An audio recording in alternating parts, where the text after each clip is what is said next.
Joe Biden and the Democrats continue to weaken America and undermine our nation's security. I saw it this past weekend in Wyoming at the Wyoming Stock Growers Association and the Wyoming Mining Association. These are the men and women who go to work day in and day out to put food on our tables and also make sure that the lights come on when you turn on the switch. They work very hard, and yet their paychecks continue to get eaten away. And as we saw new inflation numbers today, costs continue to go up. $880 per month more the cost of living compared to the day that Joe Biden came into the White House. And it's not surprising given the Democrats' attacks on American energy. You saw the headlines last week that said energy costs would go up this summer. That headline was tied to the fact that Saudi Arabia is cutting production of oil by 1 million barrels a day. And yet Joe Biden continues to kowtow to the climate extremists and blocking the production of American energy. If you talk to any of the ranchers at the Wyoming Stock Growers Association, they will tell you when energy costs go up, the cost of producing food goes up, and the cost at the grocery stores go up as well. At the Wyoming Mining Association, it was very clear that it still takes 10 years to get a permit to mine for the minerals that are critical to our economy. Joe Biden doesn't care, to the point that just this past week, he genuflected again to the climate extremists and permanently shut down a mine that produces nickel and copper, minerals critical to our American energy economy. Look, this is the same president that wants every American driving an expensive electric car, and the minerals for those vehicles continues to come from China.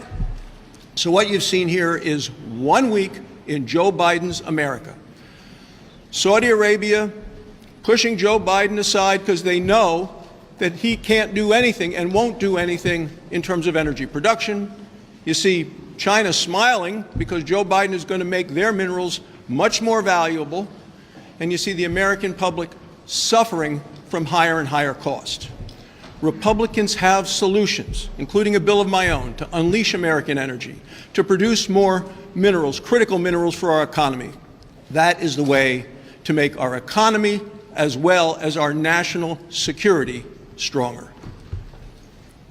Good afternoon, friends. President Biden is making it happen. The Biden administration has unveiled its new plan that will cost the federal government over $40 billion.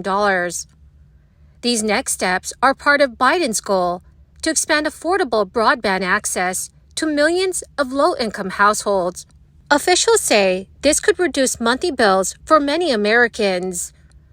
My dearest friends, please do me a big favor and watch until the end of this video. Also, to say thank you for being part of this community. In a video later today, I will be announcing several winners for the Walmart gift card giveaway.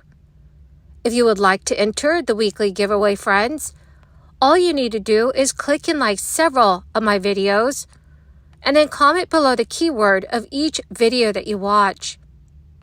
The more videos that you comment on, dearest friends, the greater your chances of winning the giveaways. President Biden is kicking off efforts to expand high-speed internet access to 8.5 million homes and businesses without it. Expanding affordable broadband access was a key component of his 2021 infrastructure bill. One White House correspondent has said that the president pledged a $42 billion investment to get Americans up to speed by the year 2030. Biden announced that more than $40 billion would be distributed across the country to deliver high-speed internet in places where there's either no service or service is too slow. Biden's challenge is that investments in computer chips and major infrastructure projects, such as rail tunnels, can take a decade to come to fruition. So that leaves much of the messaging focused on grants that will be spent over time, rather than completed projects. The internet access funding amounts depended primarily on the number of unserved locations in each jurisdiction. or those locations that lack access to fast internet download speeds. The funding includes more than $1 billion each for 19 states, with remaining states falling below that threshold. Allotments range from $100 million for Washington, D.C., to $3.3 billion for Texas. Biden said more than 35,000 projects are already funded or underway to lay cable that provides internet access. Some of those are from $25 billion in initial funding as part of the American Rescue Plan. More than 7% of the country falls in the unserved category. Congress approved the Broadband Equity, Access, and Deployment Program, along with several other internet expansion initiatives through the infrastructure bill that Biden signed in 2021. The Commerce Department recently announced winners of Middle Mile grants, which will fund projects that build the midsection of the infrastructure necessary to extend internet access to every part of the nation. Thousands of student loan borrowers have faced issues with their payments as they started footing another monthly bill once again. President Biden's Education Department confirmed to Insider on Friday that about 305,000 borrowers have received inaccurate monthly payments from their servicer. That is less than 1% of the 28 million borrowers who are entering repayment. While the department initially projected the errors impacted about 420,000 borrowers, it said additional oversight efforts led to a revision of that estimate. A department official told Insider, "While we regret any error, the department is working closely with student loan servicers to ensure that they are providing borrowers the information they need and holding servicers accountable when they do not." The official added that borrowers will not have payments due until these mistakes are fixed. After over 3 years, the student loan payment pause ended in September, when interest started accruing again on federal borrowers' balances. Bills started becoming due in October, and borrowers have encountered a host of issues, from much higher payments than initially projected, hours-long hold times with customer service, and technical issues that lock them out of their accounts.